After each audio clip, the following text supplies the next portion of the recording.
घरी गरम पाण्याशिवाय अंघोळ न करणारा मी पण वारीला आल्यावर असं सकाळी लवकर उठावं लागतंय आणि अशी गार पाण्याने अंघोळ करावी लागते. तर रामकृष्ण मित्रांनो, मी ब्लॉगर आदित्य आणि स्वागत आहे तुमचं जमतं की नवीन मिनी ब्लॉग मध्ये. तर आज होता आमचा वारीचा 5वा दिवस आणि जे वारीला येते त्यांना माहितीच असेल की वारीला आल्यावर असं सकाळी लवकर उठावं लागतं आणि अशी गार पाण्याने अंघोळ करावी लागते. मग सकाळी लवकर आवरून मिरजगाव मध्ये चहा घेतला आणि त्यानंतर आम्ही निघालो पुढच्या वाटेला. आणि दिंडीतल्या भरपूर जणांचं असं म्हणणं आहे की आम्हाला पण ब्लॉग मध्ये घेत जा, पण विषय असा होतो की मला ब्लॉग 3 मिनिटाचाच बनवायचा असतो आणि एवढ्या वेळा सगळ्यांना ब्लॉग मध्ये घेणं काही शक्य नाही. पण मला जेवढं होईल तेवढं मी सगळ्यांना व्लॉग मध्ये घ्यायचा प्रयत्न करतो. मिरजगावच्या पुढे आल्यावर टायगर अकॅडमी तर्फे सगळ्या वारकऱ्यांना चहा वाटप ठेवला होता. मग तिथं मस्तपैकी गरम गरम चहा घेतला आणि त्यानंतर आम्ही निघालो दुपारच्या मुक्कामाला. आणि दुपारच्या मुक्कामासाठी आम्ही थांबणार होतो माई जळगावला. आणि मागच्या व्लॉग मध्ये मला भरपूर जणांनी कमेंट केली की माई जळगावला आल्यावर आम्हाला मेसेज करा, पण भावानं वेळ कमी असल्यामुळे मला काही तुम्हाला मेसेज करता आला नाही. त्यानंतर माई जळगावला दुपारचं जेवण करून आम्ही निघालो रात्रीच्या मुक्कामाच्या ठिकाणी. आणि आज रात्रीचा मुक्काम होता आमचा निमगाव डाकोला. त्या 4-5 जण आज पण आम्ही दिंडीच्या पुढे आलो होतो. मग मुक्कामाच्या ठिकाणी येऊन थोडं आवरलं आणि आवरून परत निघालो दिंडी पशी, कारण निमगाव डाकोला वारकऱ्यांसाठी साऊंड लावला होता. त्या तिथं आल्यावर साऊंडच्या मालकांनी पण मला ओळखलं, म्हणे तुम्ही ब्लॉगर ना, म्हणे सकाळी तुमचा ब्लॉग बघितलाय. ज्या गावात माझी ओळख नाही तिथल्या माणसांनी पण मला ओळखल्यावर मला पण भारी वाटलं.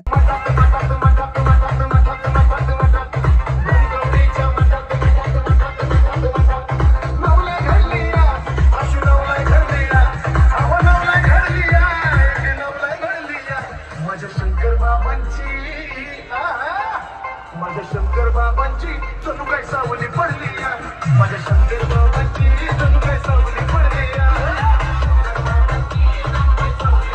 एवढं दमून पण साऊंडवर एवढं नाचत होतं की अक्षरशः पावसात पण आम्हाला घाम येत होता. काही वाजत गाजत सोन्याचं बाशिंग लगीन देवाचं लागत, सोन्याचं बाशिंग लगीन देवाचं लागत.